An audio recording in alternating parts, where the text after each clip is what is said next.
Indus valley civilisation किन लोगों ने बनाई थी? इस सिविलाइजेशन की क्या अचीवमेंट्स हैं और ये कैसे तबाह हुई? आज की वीडियो में हम इन्हीं 3 सवालात पर बात करेंगे। आज से 10,000 साल पहले ईरानी प्री फार्मर्स ने इंडस वैली के एंशिएंट फॉरेजर्स को एग्रीकल्चर सिखाया था। इस बात के शवाहिद हमें मेहरगढ़ बलूचिस्तान में मिलते हैं। इन्हीं लोगों ने एग्रीकल्चर में महारत हासिल की और इस सिविलाइजेशन की शुरुआत 9,000 साल पहले मेहरगढ़ से हुई थी। लेकिन हमें इस सिविलाइजेशन के बारे में आज से महज 100-150 साल पहले पता चला था। चार्ल्स मैसन ईस्ट इंडिया कंपनी का एक भगोड़ा जासूस था जो 1829 में सहीवाल के करीब छुपा बैठा था। जब उसने हड़प्पा शहर देखा, देखते ही समझ गया कि ये कोई मामूली जगह नहीं है। उसने इस पूरी जगह का नक्शा बनाया और एक खत के साथ ईस्ट इंडिया कंपनी को भेज दिया। फिर क्या था, अंग्रेज सरकार को जैसे किसी खजाने का पता मिल गया हो। ईस्ट इंडिया कंपनी ने हड़प्पा की एक्सकेवेशंस शुरू करवाई और फिर वो प्रोसेस ताजे बरतानिया के अंडर भी सर जॉन मार्शल की ज़ेरी निगरानी चलता रहा। हड़प्पा से मोहनजोदाड़ो की दरियाफ्त का दरवाज़ा खुला और दुनिया हैरान हुई कि यहाँ एक कदीम सिविलाइजेशन के खंडरात पड़े हैं। इंडस वैली सिविलाइजेशन पहली ऐसी सिविलाइजेशन थी जिसने दुनिया को सिटी प्लानिंग का कंसेप्ट दिया था। मोहनजोदाड़ो की गलियां और घर ऐसी प्लानिंग से बनाए गए थे कि उनके नीचे ड्रेनेज का बंदोबस्त था जिनसे सारा पानी शहर से बाहर चला जाता था। सिंध में 2019 की बारिशों के दौरान सारा पानी उन्हीं 5,000 साल पुरानी नालियों से बाहर निकल गया था। दुनिया में पक्की ईंटों से बनाए गए घर इससे पहले कहीं भी मौजूद नहीं थे। इंडस वैली सिविलाइजेशन के हर घर में एक प्राइवेट टॉयलेट मौजूद था। ये तब की बात है जब यूरोप और मेसोपोटामिया में प्राइवेट टॉयलेट्स का कोई कंसेप्ट मौजूद नहीं था। शहर के तमाम घरों के प्राइवेट टॉयलेट्स का सीवेज एक दूसरे से नालियों से जुड़ा होता था और शहर से बाहर चला जाता था। 700 से ज़ायद कुएं मौजूद थे जिनकी वाटर सप्लाई पूरे शहर को जाती थी। आज से 8,000 साल पहले ऐसी प्रिसाइज टेक्नोलॉजी दुनिया में कहीं और भी मौजूद नहीं थी। इंडस वैली सिविलाइजेशन दुनिया की पहली सिविलाइजेशन थी जिसने कॉटन को डोमेस्टिकेट किया और कपड़े बनाने के काम में इस्तेमाल किया।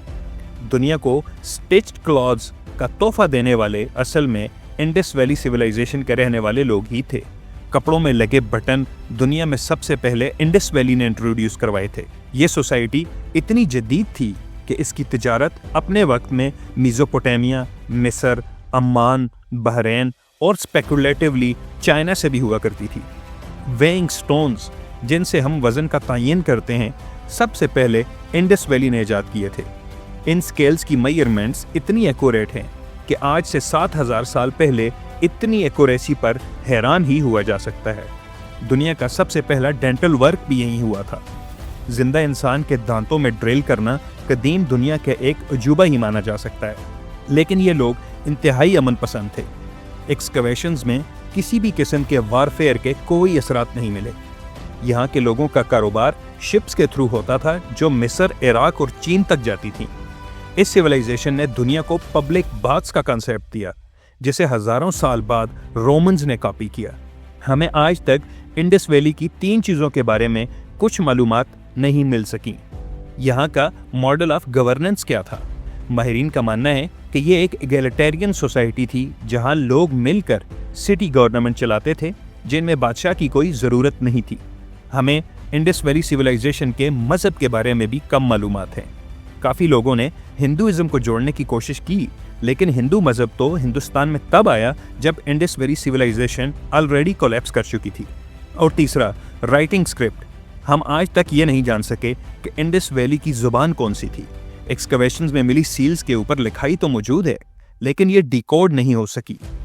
इन्हीं सील्स पर मौजूद ये यूनिकॉर्न भी शायद कोई इमेजिनरी जानवर हो सकता है, क्योंकि एक सींग वाला ऐसा कोई जानवर आज तक दरियाफ्त नहीं हुआ।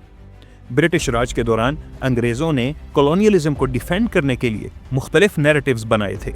अंग्रेज़ कहते थे कि हिंदुस्तान पर हुकूमत करना उनका हक है क्योंकि अंग्रेज़ सिविलाइज्ड हैं जबकि हिंदुस्तान के लोग अनसिविलाइज्ड हैं। इंडस वैली सिविलाइजेशन की दरियाफ्त के बाद अंग्रेज़ों का ये नैरेटिव झूठ का पलंदा साबित हुआ। लेकिन ऐसी अजीम सिविलाइजेशन कैसे ख़त्म हुई?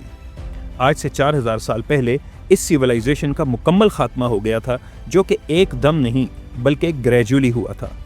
ہمیں کسی بھی قسم کے وارفیئر کے اثرات نہیں ملتے جن سے یہ بات تو کنفرم ہے کہ یہ کسی لڑائی میں نہیں بلکہ کسی قدرتی آفت کی وجہ سے ختم ہوئی تھی۔ زیادہ تر ماہرین کا ماننا ہے کہ کلائمیٹ چینج اور خشک سالی کی وجہ سے یہاں کے رہنے والوں نے اپنے شہروں کو چھوڑ کر کسی اور زمین کا انتخاب کیا تھا۔ یہ سیولائزیشن ٹریڈ پر قائم تھی اور خشک سالی کی وجہ سے ٹریڈ بالکل ختم ہو چکا تھا۔ افسوس کی بات یہ ہے کہ اتنی قدیم سیولائزیشن کو جاننے کے لیے مزید کوئی کام نہیں ہو رہا۔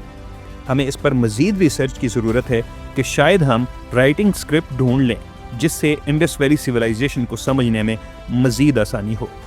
آپ کے نزدیک انڈس ویلی سیولائزیشن کیسے کولیپس ہوئی؟